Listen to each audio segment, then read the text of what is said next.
The Legend of Korra has plenty of controversies, I'll admit. I watched it while it was airing and I rewatched parts of it on and off, and for video clips, but let's rewatch it from the beginning and see what it did right, what it did wrong, and what it really should have done. Episode 1, Welcome to Republic City. We get an opening sequence that is an extended version of the one we'll eventually get it trimmed down to, much like the original Avatar The Last Airbender. It updates us on the 70 years between what happened between the end of the 100-Year War and now. Yes, I'm aware of the comics, but I don't think The Promise came out just about yet while this was airing, and if it did, I don't think I was aware of them when I was a child. So, this is the United Republic of Nations, with its capital city being Republic City. Avatar Aang is dead, but like the cycle of the seasons, a new avatar rose to take his place.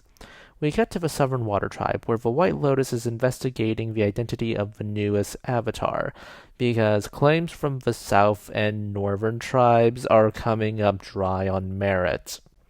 Enter Korra, going, "I'm the avatar, you gotta deal with it." I know people take issue with her bending water, earth, and fire in this scene. I actually like it, because it shows she's different from Aang, who was much more of a reluctant hero. Here Korra is, 4 or 5 years old, and wants to save the world. I think it sets up a good arc for her teenage years. She mastered 3 elements by 17, and her desire to punch her way through threats makes an interesting conflict, for when she cannot punch her way through threats, because of politics, ignoring other aspects of the Avatar, like being the bridge between worlds, or just simply not being the strongest person in the room anymore. She's powerful, but she completely ignored, like I said, the spiritual aspects of being the Avatar, putting them off until she learned airbending. You'll also notice that Katara is here. So, you also may have noticed that Korra lives in a White Lotus compound and not her home. I've been iffy on this. I know that she was able to simply leave. She literally does a scene later, but at the same time, I feel like it defeats the point of the Avatar's journey to go across the world.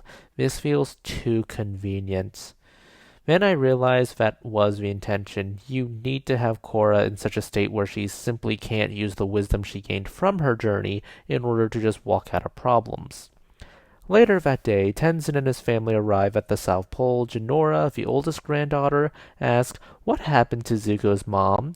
Iki gets in the way and asks 20 million questions in the span of 5 seconds. And after some discussion about yet another grandchild Katara will have because Pema is still pregnant, we get the whole revelation that Tenzin isn't moving to the South Pole to teach her airbending. He has responsibilities in Republic City. The White Lotus resists the idea of letting Korra go to live in Republic City and train under Tenzin there. So instead of running away to avoid responsibility, she runs off to go master airbending, which is her responsibility. And she has a few issues because Republic City is a lot bigger than the compound she had to grow up in. So we get the first time we see Bender discrimination. But hey, instead of developing that plot point now, let's get some triads. You like triads, I like triads. Yet Korra trashes the triad members, and also the street, and a storefront. And she gets in trouble with the law because it turns out destroying public streets and smashing anything through buildings tends to lead to bad places. After a chase, Korra gets captured and interrogated by Lin Beifong, the chief of police. Korra is eventually accepted by Tenzin, who bails her out because he just wanted to throw her back into the South Pole and then realize, okay, maybe this is a good idea. And there's this big press conference because the Avatar is in Republic City. Amon, the main antagonist of this season, intends to accelerate his evil plans. So let's segue into the next episode, A Leaf in the Wind, where airbender training begins, with Korra getting smacked around. For an element about flowing around resistance and not hitting it head on, well, Korra just demolished a bunch of buildings and a city street in the last episode. You can guess how well she does. To add insult to injury, Nope, no air is coming out of her fist, or rather, no air is being controlled by her. So she goes off to hang on the roof with the White Lotus sentries who are there to monitor her, and they do a sucky job at it. Yeah, Tenzin finds out she was listening to the probe ending and decides to just yank for radio. He's not exactly a fan of this distraction. There is an interesting paradox because in order to have the element of freedom be at your control, you need discipline, and discipline feels very not free. It's a similar concept in Buddhism. In Buddhism, there's a saying, if you meet the Buddha on the road to enlightenment, slay him. There's that saying that exists in Avatar as well. It was actually in one of the Kyoshi novels. If you meet the spirit of enlightenment on the road, kill him. Obviously, Tenzin isn't going to approve of her listening to the White Lotus sentries and the probe ending, so she does the next best thing, run off. I think this is my favorite scene of the White Lotus sentries are nitwits, because nobody thought to monitor the waters around Air Temple Island. You know, when the Avatar's native element is water, she's from the Southern Water Tribe. Are you kidding me, people? And she practically waltzes into the pro-bending arena. I mean, I get metal-bending police forces exist, but for crying out loud. She also narrowly avoids getting tossed out because Bolin bails her out. Korra gets her first major view of the pro-bending game up close and personal. Basically, it's a game of who can play knock the guy furthest back. So, it goes badly for the Fire Ferrets at first. And then they manage to get their act together. Pro-bending is a subject I feel a bit iffy on. I feel like there is some lost potential here. See, we know bending can change. We know bending has changed. In Avatar The Last Airbender, Sozin changed firebending to run on anger and hatred. There's also many styles, each are all valid. However, we really could have explored something here with that same logic. How has bending changed for cosmopolitan city life?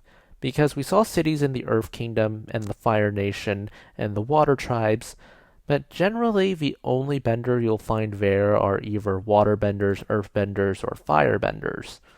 There are exceptions, but being a cosmopolitan city where all benders can intermingle and intermix brings up some interesting challenges. We saw earlier what traditional movements are, and they're not exactly good in a city setting. After all, Korra preferred to use rocks and boulders rather than quick-draw small disc, which in a massive field or in the mountains, fine, but in a city where you can't just simply repair the roads as easily or just demolish buildings so quickly and not have as many earthbenders to just simply put it back up and possibly building codes, that presents an interesting challenge, especially since these buildings probably have tons of indoor plumbing and other 1920s amenities. So while the Fire Ferrets eventually win, Mako did a lot of heavy lifting to bail them out, something that causes tension between him and the waterbender Hasuk. Though when Korra reveals she's the Avatar to Bolin, I love Mako's line, "You're the Avatar, and I'm an idiot." So after some interactions, training goes poorly the next day for Korra, training at the Air Temple, because she wants to use force as much as she can. She doesn't get the whole, hey, maybe turning around when you meet adversity isn't the way to go. And I just love how Tenzin reacts. I do like his conversation with his kid saying, "You must promise me your teenage years won't be like this," followed by Jinora going, "I will make no such promises." So Hasuk took off in the next pro-bending match, and Korra drafts herself into the Fire Ferrets. See, this is where that whole tradition versus Republic City should come into play. I get she bumbles because she does not understand the rules, and as comical as Korra bumbling is, I do feel like there could have been a few seconds spared for her trying to use traditional waterbending techniques with their flowing movements, rather than the quick drawing that gets her in trouble. the quick drawing isn't what gets her in trouble. What gets her in trouble is probably the traditional movements being relatively slow compared to the high velocity water bending used here. I also like how new rules need to be made up. Foul, I think, because no one exactly bends multiple elements here, except the Avatar, and the only reason she's allowed to play is because she can only bend water. So word gets out that the new pro bender for the Fire Ferrets is the Avatar, and Tenzin ain't too happy. And when he goes to see her, she resists. Korra does adapt airbending into her pro bending style in a way, using the spinning gates technique to dodge pretty much every single projectile thrown at her. And we end on a rather good note. Fire Ferrets won, and Tenzin can be a good teacher, and he notes that, yes, a lot of things can be your teacher, including life scenarios like pro bending. As our introductory episode, the other one at least, it does a good job of setting up the season as a whole. It's just when we get into the weeds of this being a sequel to Avatar The Last Airbender where I see some issues. They aren't cracks yet, but they are just small things that could make it better. For a show who has a conflict about tradition and progress, I feel like Korra should have had a much more difficult time with pro bending. Again, tradition versus progress. So our next episode is The Revelation, and there's no Four Horsemen right here. So in the aftermath of the last episode, we basically see the Fire Ferrets get paid. But that ends up going south because of things like rent, equipment, and groceries. So to add insult to injury, they need to muster up 30,000 yuan to compete in the championship by the end of the week. Tricks with Pabu clearly isn't working. However, Bolin's former affiliate and the Triads are hiring. Meanwhile, Mako picks up work at the power plant because lightning generation makes good money, probably because it's very painful for the person to generate it, I guess. Also, it's very deadly to work with. So he tries to go find Bolin, and he's not in the apartment, nor is he on Air Temple Island. So they go visit Steven Universe. Not joking, same actor. Then again, Kieran Shipka, I'm sure that is her name Kiernan Shipka? Yeah, I think that's her name. Who played Sabrina in The Chilling Adventures of Sabrina, also voices Jinora. So after retrieving Pabu, they discover Bolin has been kidnapped, and these chi blockers called the Equalists attack them, and the trail goes cold.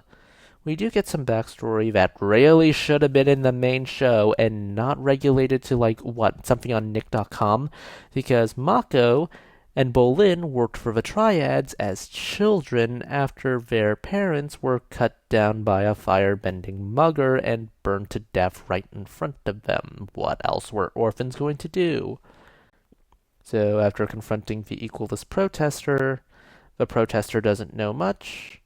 However, the backs of the flyers he was holding are pieces of a map. I could make a comparison about the Rise of Skywalker, but the Rise of Skywalker is still dumber in every regard.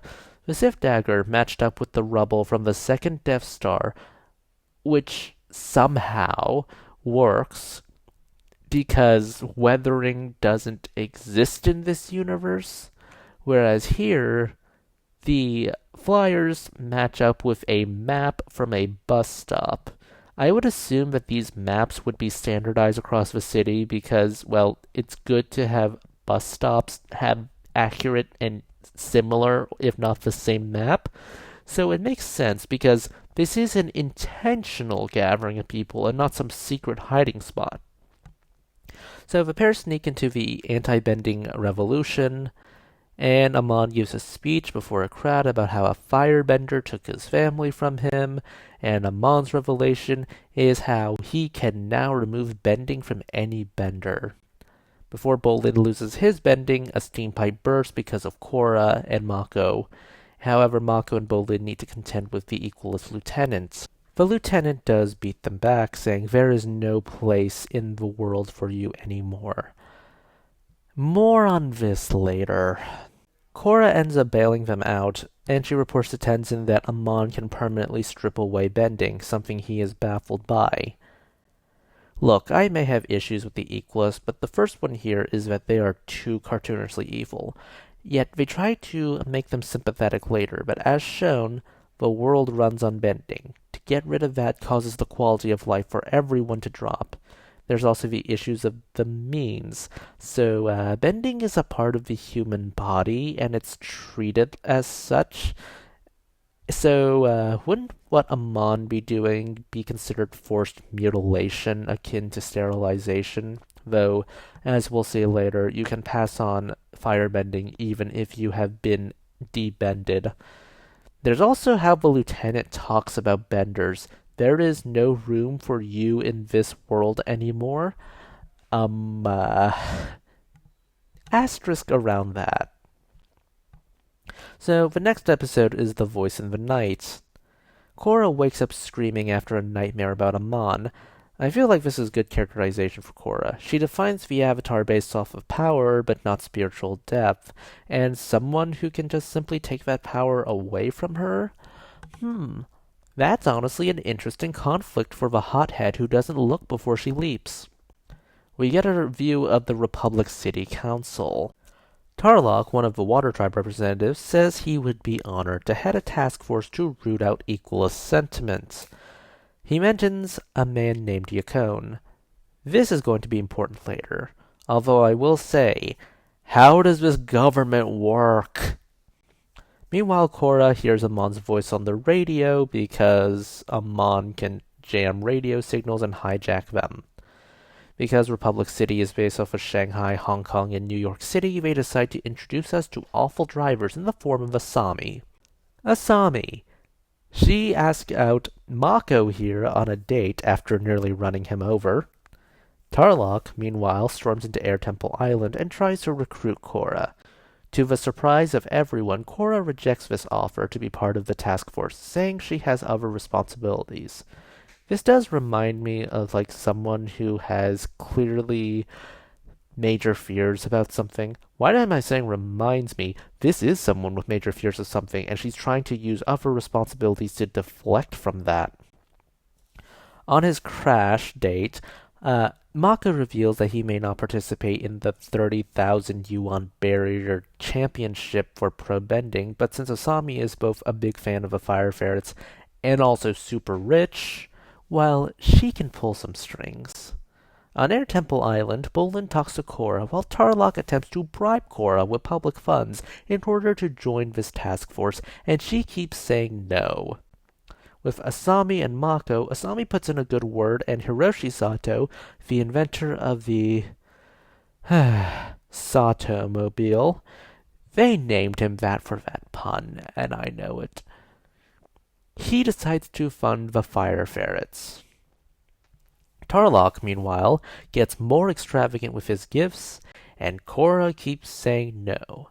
Tenzin senses that, okay, maybe you have a few issues, but it's not the task force that's your issue. Maybe it's something else completely. TLOK throws a gala for her, and Chief Beifong says, "You didn't do anything to earn this." TLOK uses a different method. Put pressure on Korra because of the media. TLOK is a dirty, sleazy politician, and I think he is strongest here. Time for the Palmer Raid-style missions. Because this is the 1920s, we need to emulate the anti-communist raids because, well, 1920s. Then she publicly challenges Amon to a duel. This is a stupid idea that even TLOK is shocked at. Amon does not take her bending away because he realizes, yeah, he's screwed if he tries. Every single bender and non-bender who respects the Avatar will take the Avatar up as a martyr and pretty much land tanks, bombs, guns, the whole 9 yards on his doorstep, and he is not ready for that. So, we do get flashbacks when she's unconscious, and these happen periodically. I like how this ends with Korra admitting, Yes, she is afraid. This episode has a lot of moving parts, but it does impress me. There's a great contrast between Mako and Asami's plot and Korra and Tarlok's. However, I think this does introduce a lot of shortcomings. First, governmental structure. You cannot tell a civil rights, or at least a pseudo-civil rights, movement in the anti-bending revolution without making us care about the state in question and the systems the equalists want to overthrow. It's an issue with scope and scale. It's consistently going to be an issue with The Legend of Korra because the scope is broader than what you want, but the focus is a bit narrow. And that creates a lot of issues with characterization, pacing, and so forth. Our next episode is called The Spirit of Competition. The Fire Ferrets are practicing until Asami walks in with new uniforms because, remember, sponsorships, you have to put the Future Industries logo on it. This episode is where I feel like we hit the wall. While Asami and Mako make off for their date, Bolin does his best impression of me in high school trying to flirt. Look, Avatar has never been good at romance, even the original series. Friendships were where it shined. At least I enjoy the comedy of Jinora saying, yeah, jealousy, burn down their country with a dragon. It's time we deal with the pro-bending first. And as you can expect, main character in the opening minutes with no established conflicts right here. So Bolin and Korra end up going out. We meet the antagonist of the next episode. I kinda admit I like this relationship setting right here, but it goes kinda nowhere. What do you mean goes kinda nowhere? It hits a dead end. It hits the wall and splatters. So after an argument with Mako, we get another pro-bending match, and because, well, pro-bending matches are used for characterization, cracks clearly being shown in the team because of conflict, with Bolin bailing them out. Not once, but twice, in a tiebreaker. Well, this is where we get into some interesting drama, in that the drama is awful. Korra and Mako kiss. This happens where Bolin breaks off into tears, and he gets drunk on noodles. And because he had so many noodles, getting punched in the stomach forces him to output those noodles on the side of a pro-bending ring. And of course, well, everyone's a bit tense, to the point that Korra attacks the referee.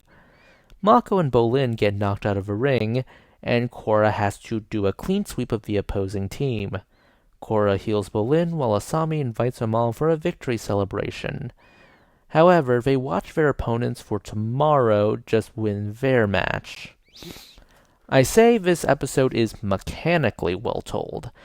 I do like using the pro-bending matches to interlace the drama of the relationships. As the relationships and conflicts become more tense, the pro-bending matches become a lot more difficult because of difficulties working together. I just hate the relationship drama. A story like this should be a little bit of everyone is right and a little bit of everyone is wrong. Instead, everyone but Bolin is a blithering fool, and Asami because, well, she really doesn't have much screen time in this episode. This episode used pro-bending in such a good way that I'm kinda sad it gets wasted on this awful episode. So, the next episode is And the Winner Is, based on the choice and background, no one. Everyone's a loser, except Amon. So Amon threatens the pro-bending championship. Council flat out says, we're canceling the final. Chief Beifong says, yeah, let's show some backbone against Amon right here. So she's providing extra security. Also, Tenzin and Lin Beifong were a thing. Also, Amon is going all according to Keikaku. And the sweep is going according to plan, even having airships. The wolf bats mop the floor with the fire ferrets. Not helped by the fact that this game is clearly rigged by the referees, and while the fire ferrets were able to score a few good hits in, the wolf bats win for the 4th year in a row. You know, in East Asia, 2 plus 2 equals death. Get it? Because equalists attack right here, and the equalists depose of the wolf bats. Amon makes a speech about how he's cleansing the disease of bending, and as a final insult, he bends the arena, in that the arena is bent with a bomb. Korra and Lin go after the Equalist in the airship, and the Equalist airship is currently something because it blew up several police airships to high hell. So Korra goes into the fray, saves Lin, and then Lin saves Korra. Amid the ruins, Republic City is at war now. And the winner is the mid-season shakeup that we needed. I do enjoy this episode, but the Equalists are still very unsympathetic for reasons I will get into in later episodes. Oppression of benders is a major theme of what they talk, but let's cover that later. The Aftermath, Episode 7, deals with the aftermath. So, with the stadium being a massive disaster area, Mako and Bolin have to move out of it because that's where their apartment is, but they move in with Asami. After what happened, the police desperately need a victory and manage to find evidence that Cabbage Corp, that company founded by the Cabbage Merchant, and his descendants are currently running it, well, they were hosting pro-Amon propaganda and weapons in one of their warehouses. Tano is a wreck. Meanwhile, the character voiced by the super famous actor becomes a person of interest. With Asami, we get development for her because she's more than just a rich heiress. She has a love for fast cars. What is with every single car hitting burning rubber in this series? Korra then overhears Hiroshi Sato talk to the Equalists on the phone. Korra takes off. When she reports this to Tenzin and Chief Beifong, they are initially skeptical, but there is a motive. Hiroshi Sato lost his wife to a firebending triad member. Motive established. Not to mention, he does have influence as an industrialist to do everything. But they do confront Hiroshi. They find no evidence in his warehouses. However, they do meet an informant who is really just Hiroshi's plant. And using seismic sense, they do manage to find his workshop. They descend into the tunnel and discover new weapons, the mecha tanks. So, the mecha tanks and walls are solid platinum. I know this is a magical world, but of all the things to use in place of metals with impurities, you chose to use platinum? That thing is as soft as tofu. Couldn't you have done something like pewter, or just use a fantasy metal like vibranium? Okay, maybe not that one. You don't want Disney to smite you. Don't tell me that nobody would know what pewter is at the time. You don't even need to. Anyways, in terms of my problems, the metal-bending red shirts decide to attack with cables, and Lin does the sensible thing of trying to skewer the pilot, or the driver, using the gauntlets of her uniform. The officers get electrocuted. Geez, you dealt with electric gloves at the pro-bending arena. You didn't think, try electrocuting this chunk of rock, you filthy casual. Everyone gets defeated, with Bolin and Mako going to retrieve everyone. They get out because Asami betrayed her father. This episode ends on a somber note. Tenzin, Lin, and Team Avatar, basically all the named characters, get out. But now, the ones staying at Asami's house need to go into exile.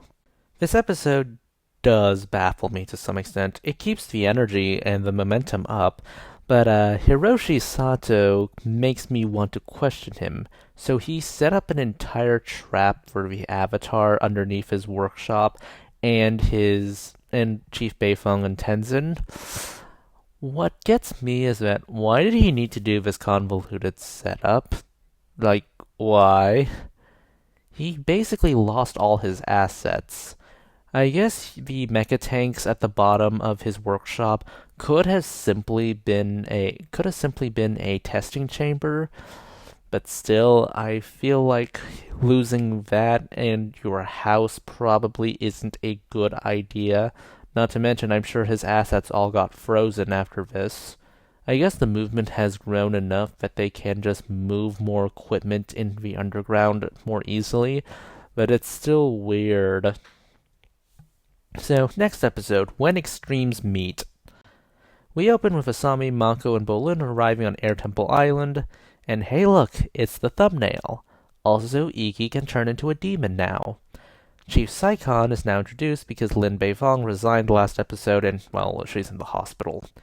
Meanwhile, Korra mopes around about her lack of airbending and spirit progress. Lady, last episode you had a flashback of Aang memories. Maybe something could have been better, but you're making some progress in the spirit area. Bolin dubs this crew, get it, because at the time, in order to distinguish this Team Avatar from the old Team Avatar, they called them the gang, and this one the crew. And after Milo farts on their hands, I can't believe I just said that, it's time for some vigilante justice. Well, they need a ride, but Naga isn't going to have it. And Asami provides them a car. They chase some Equalists. Here's the issue here.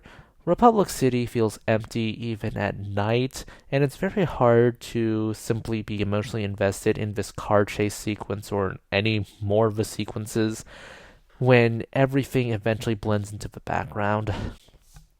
After taking down a villain or two, Tarlok and the council members issue curfews for non-benders in addition to outlawing membership in the Equalist. Of course, this means he paints people breaking curfew as Equalists even though he shut off their utilities. So, they're treated as Equalists, which is frustrating to get a state response like this, but the oppression doesn't feel routine, it feels more like a response to a Mon, and it all feels like just Tarlok's doing and not anyone else, because everyone else is pretty much a non-entity here, and while Tarlok is a city council member, it's not going to work. I can probably explain this better later. So Korra is about to crush Tarlok for arresting her friends, meanwhile Tenzin tries to play politics, and Korra has a better idea. Waltz into his office and use politically motivated violence. And after taking all the water away from him, she intends to cremate him alive. Not sure what this would do, but I feel like this is a good way to introduce non-full moon bloodbending to capture Korra. This is a very action-heavy episode. The politics are wonky as heck, because how does Republic City work? How does this council work? And this episode's problems with the whole politics of this, the bureaucracies, they're only going to get worse in the next episode. Tarlok has also become a cartoonishly evil villain, and this is a cartoon, which is not a good thing. So, he immediately flips on the dictator switch, and let's just get to the next episode. Out of the past. So Korra is locked up in a shack, and Tarlok fakes a story about being assaulted by the Equalist, even planting evidence. Meanwhile, former Chief Beifong decides to burst them out. While the shack of shackiness, Korra is getting tired, bored, and pounding on the walls doesn't help, so she decides to meditate on the memories Aang gave her. Toph is involved in this flashback, and while I can't believe she would fight crime, it would be as a vigilante. As a cop, no. Look, Toph hates structure, and nothing is more structured than paperwork. Paperwork hating isn't a sign of immaturity. Hating paperwork is a mark of humanity. Liking paperwork is a sign of Stockholm Syndrome. Yakone is the criminal mentioned before, and he gets arrested. And I also love how the uniforms are slightly different because of the era. Meanwhile, in Tenzin's study, he's baffled that Lin isn't in the hospital and those three aren't in prison, and he suggests using Naga, but she's also missing. Well, he doesn't suggest using Naga, one of the other characters did. He says Naga's missing. So Lin says they'll just search the tunnels underneath the city. In the tunnels beneath the city, we get love triangle nonsense, and they follow the Equalist. Shake down the Equalists who say Tarlok is nuts, and free the officers even though Amon took their bending. One great escape sequence later, we get a flashback again with Yakone, and it's in front of the Republic City Council. I'm sorry, how does this government run? I need an actual understanding of how the Republic City government runs. Are there like legislative councils, judicial councils, and executive councils, and a super council who stands above all of them? Because why on earth are these people counselors, and why are they trying? Why are they trying Yakone? I mean, I know every single court has taken him down, but this being the final tribunal, is this some kind of weirdo world where instead of, I guess all their animals are fused together, so I guess all the powers are fused together. But instead of doing it the normal way, where judicial and not judicial, where legislative and judicial, why do I keep using judicial? Probably because this is a trial. Where legislative and executive powers are fused in a parliamentary system, I assume that this is a system that fuses the executive and the judiciary. That has a lot of weird implications about it, but I am not going to go further on that because I have stuff to get through. Anyways, another criticism of this, you can't exactly pull the anti-bender sentiment and how benders are the ones oppressing people. When major historical figures like Chief Sokka right here is a council member. Yes, I understand that minorities, even in an oppressive society, can make it to the council or highest parts, but still, for storytelling purposes, this isn't great. Not to mention the Air Nation representative right here is an Air Acolyte. Air Acolytes are non-benders as far as I'm concerned. I think all the ones we have been shown so far are non-benders in this show and the comics, meaning this is very strange to have multiple non-benders and then go on about how the benders are oppressing them, especially if these were the people setting the precedents for pretty much everything. One guilty verdict later, Yakone's psychic bloodbends everyone by merely twitching his eyes, and this is interlaced with TLOK. In the literary world, we call this juxtaposition. Not for contrast, because this is highlighting how they're the same. Aang proceeds to take away Yakone's bending for good. Meanwhile, TLOK retreats to the shack of shackiness, and the equalists arrive, somehow. Everyone falls but Amon. Bending be gone later. Korra escapes electrocution by using this good maneuver of her armbands and just hanging from the ceiling. And Korra gets away. It's hilarious to think that Amon is standing there going, too many witnesses, but I really want to waterbend right now so I can get her. Not much character work here. The flashbacks are great, though the revelation that Amon is also a bloodbender also raises a few questions that I honestly don't mind. And Turning of the Tides, Episode 10. Well, Turning the Tides. After recapping the last episode to Lin and Tenzin, we get Love Triangle Bowl, and Tenzin has a council session and leaves Lin in charge of the kids and Pema. Good too, because the Equalists have begun their attack. Even Tenzin narrowly avoids capture, and he effectively is the government because the government has all been captured. Airships are flying, bombs are dropping. Hiroshi and Amon are watching the carnage with great interest. Things are going poorly as the police forces are overwhelmed. Tenzin sends an order to the United Forces to get them the hell here. They get smoked out using poison gas, and they land right into the hands of the mecha. And Tenzin is outmatched while the Equalists are capturing people left and right. Luckily, Team Avatar uses Asami's car as a battering ram to destroy 2 tanks, it destroys another through lightning redirection, waterlogs the engine on another, and then uses conventional earthbending to destroy these things. Hiroshi watches. Meanwhile, the attack on Air Temple Island has begun with Pema ready to give birth. Lin does her best, even with the children willing to fight. I could be nitpicky about them simply not killing the Equalists, but A, it's a kid show, and B, I'm sure Air Temple Island has a no spilling blood rule because this is run by airbenders after all, though it wouldn't surprise me if the White Lotus just simply water bent them into the body of water, saying, well, they technically didn't die on Air Temple Island. Well, miracle of life. So now that Tenzin is effectively the government, the plan is simple. Run while they can, because clearly this is a losing battle. They need to actually regroup and live to fight another day. And of course meet with the United Forces. Not sure why the airships right here weren't sunk or commandeered. Seriously, White Lotus sentries, why did you not sink those airships? Lin begins smashing the structure of the airships in order to prevent them from catching up with Tenzin and family. She is captured and her bending is removed.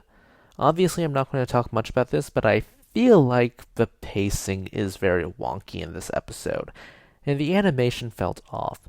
The biggest issue I have for this massive uprising, this season finale, this possible series finale, Republic City feels far too empty, and we have too much breathing room.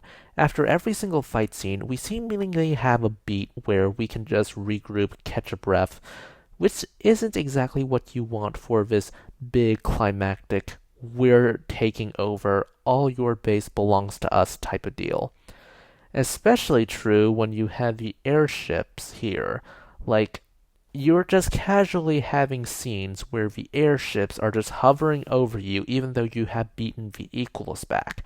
That feels too casual and not something you really want for the big, finale. So, episode 11 is Skeletons in the Closet, and things aren't looking too good for heroes. The city is clearly occupied, lines of people are losing their bending to Amon, iconoclasm, United forces get intercepted, Hiroshi has a ton of war machines, including his new planes. Good thing the United forces have blood to spare, so the group splits. Asami and Bolin and General Iroh, yes, that is his actual name, and he is Zuko's grandson, goes after Hiroshi in his airstrip, and Korra and Mako go after Amon on Air Temple Island. We learn that on Air Temple Island, Amon isn't fair, but the specifics are to come. So, after being jailed, Yakone gets broken out in a flashback by his old gangsters. Yakone raised his children at the Northern Water Tribe, raised waterbender children, mind you, who, after multiple lessons, were able to bloodbend in the daylight. However, Noatak, who would become a Mon, mastered the art of bloodbending way better than TLOK. So Amon's power is a combination of chi blocking and bloodbending, which makes sense. So after leaving TLOK, who requests them to stop Noatak, we get into our endgame. So the heroes decide to walk into a trap, aka an electric fence, while the other heroes go to a rally and yell at Amon, who is rising from the floor in his usual introduction, monologuing about his backstory, and when Korra calls him child of Yakone and Bloodbender, he removes the mask. Wait, hold on a sec.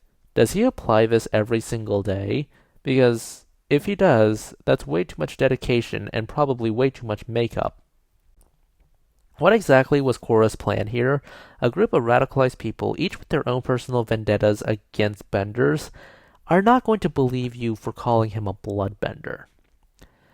To make matters worse, he captured Tenzin and the Airbender kids and intends to wipe out airbending for good.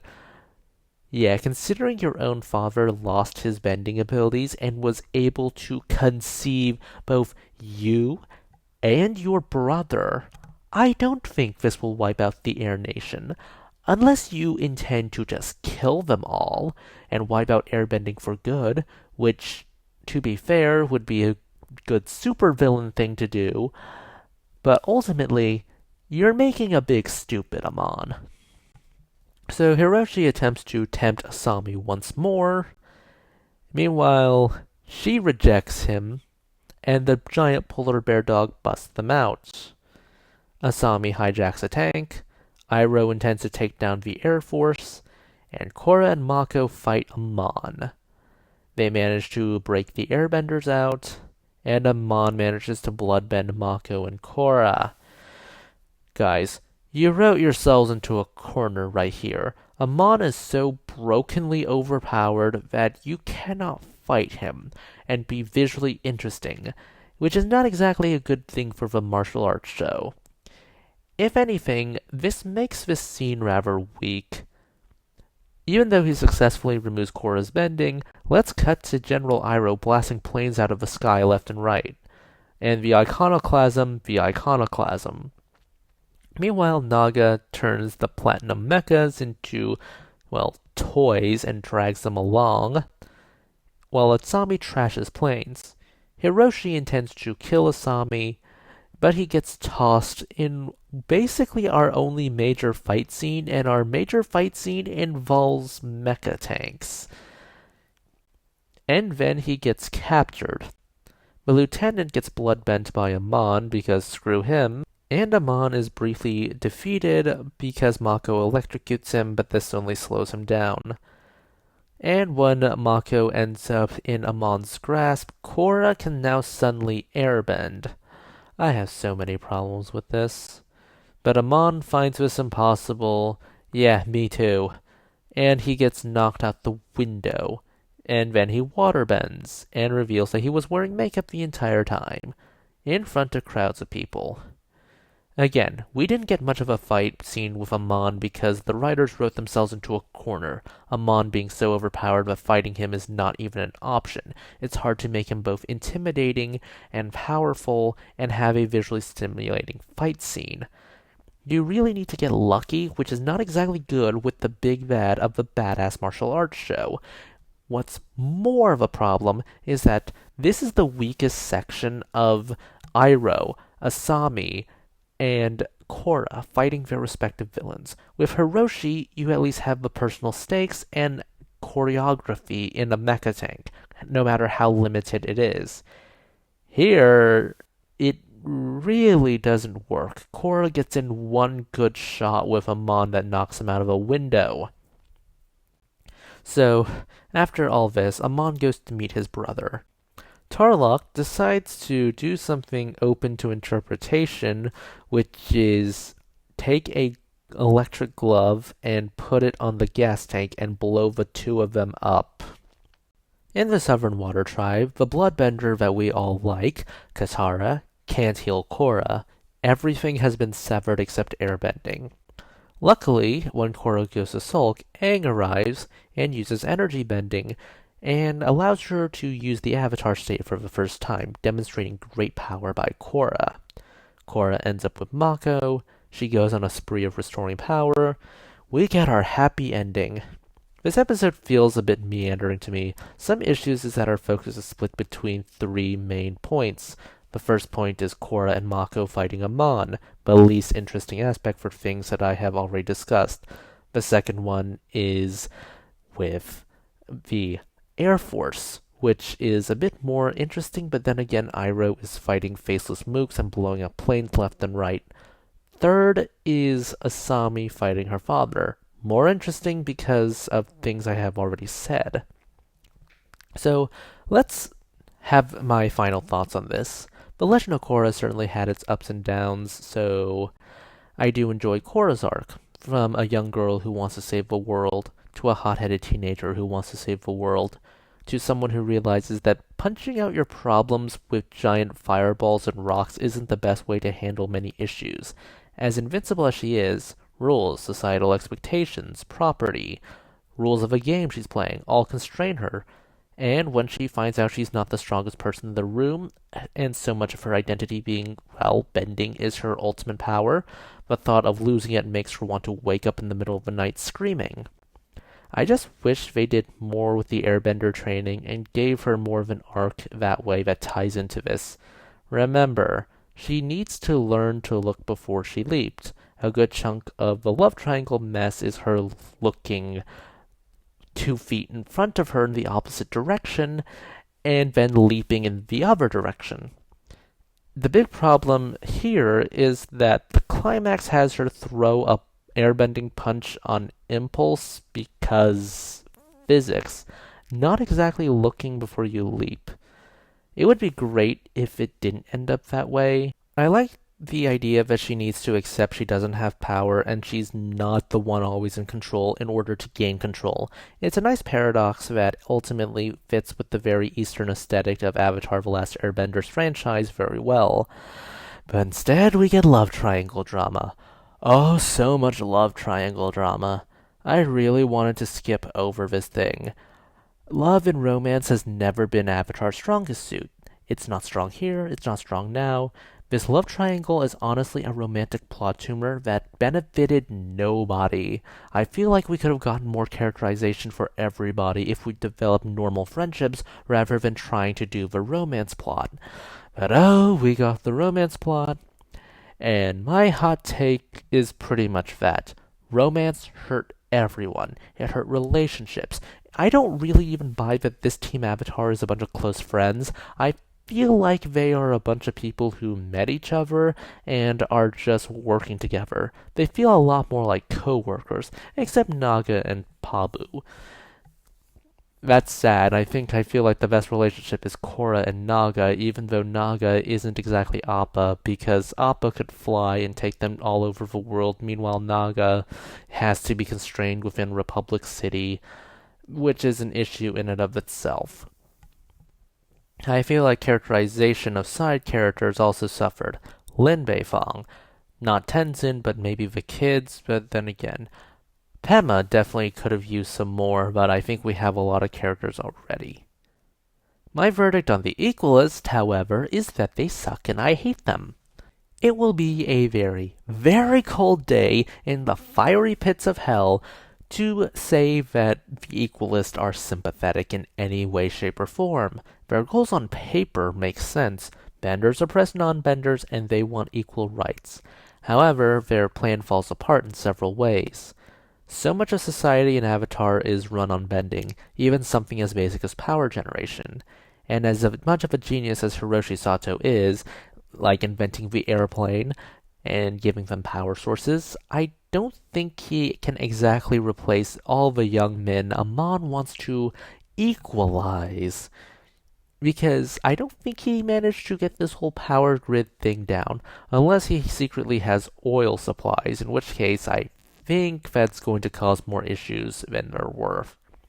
Even if he did, he'll need some infrastructure, and infrastructure takes time to make. Man doesn't seem concerned with what comes next, just that the revolution happens. Hiroshi's whole, your mother was the love of my life, and the Agni Kai Triad member took her from me, does him no favors. You could easily make changes by saying it was state-sponsored violence, not random acts of violence by a Triad member. You could have even said the metal bending police took her from him on the payroll of the Triads in order to at least see the whole system is rotten from the inside out. Amon's fake backstory fails for similar reasons. It was a random firebender. You had an easy way to justify everyone's distaste for benders. Just have the bigotry go back to the end of the 100 Years' War, where firebenders who burned villages left and right managed to go home peacefully. A firebender even tried to burn the Earth Kingdom to the ground. It doesn't justify their whole ambitions, but it can help you go, maybe people every 100 years getting this tremendous boost in power, nearly burning down the Earth Kingdom, the largest continent on the planet, probably isn't a good idea. Aside from motivations, there's also how they conduct themselves. The Equalists are so unsympathetically evil, it's hard to see them and go, oh, my friend, my lover, or my child got pressed to death by an earthbender, or burned to death by a firebender, or beheaded by a waterbender. Woe is me. This just seems like an excuse to do unrelenting levels of harm. Look at Amon here. He, in his revelation, blames benders for causing all wars and conflicts. His lieutenant goes on and says the world doesn't need your kind anymore, or at least there's no more room for your kind in this world anymore, to Mako and Bolin. During Amon's speech in And the Winner Is, he shows great disgust for bending to the point he calls it an impurity that needs to be removed. Earlier in the same episode, he explicitly expresses disgust for bending culture as a whole. During Turning the Tides, the lieutenant goes in disguise and basically disguises himself as an exterminator. This is symbolic because he sees benders as vermin. I'm not fond of the councilwoman, but the parallels between the whole I'm an exterminator and the only thing he attacks is the councilwoman, yeah, he pretty much sees benders as vermin. It's as if they're implying more than that. And given how the loss of bending is treated in universe as losing the ability to walk, just saying, the Equalists come off as a genocidal organization. They pretty much have gone past the ideas of national ethnic lines and made their own category of people. Then they have declared that category having specific inherent traits, and then went, you have no right to live among us as these people. You have no right to live among us, and eventually you have no right to live. This is the implication of turning of the tides, because the Equalists were either bombing the city from their airships, or they had placed charges in specific buildings, some of them probably residential and office buildings, to blow as many people up as possible. Either way, that is not a good look for anyone involved. Amon's movement clearly outlived him. I say that because just because the leader is exposed as a fraud doesn't exactly kill any ideas. Not to mention, even if these were people trying to go, we were just innocent men tricked into fighting, well, you were more happy to bomb benders or mutilate people in order to get your goals. I also question Amon's endgame here, since I don't think the Equalist forces could hold more than just Republic City. Even with Hiroshi's technology, I think the entire world uniting against you is a good way to end up on the losing end. In terms of other villains, TLOK is far more interesting as Amon's brother and a politician, rather than trying to put on the dictatorship hat. When he's playing sleazy politician, I find him to be a very effective villain. Sleazy is the key. When he completely goes, I'm gonna shut off the utilities to a non-bender neighborhood, and then all the non-benders rush out, and then goes, I'm going to declare this an Equalist rally. No, that's not how this works. That's not how nuance works, and that's just TLOK being cartoonishly evil.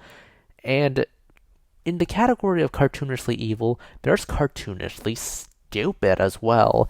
So you are bogging down the resources you have at an Equalist rally because Equalist rally, in quotes, as opposed to actually going after real Equalist training facilities.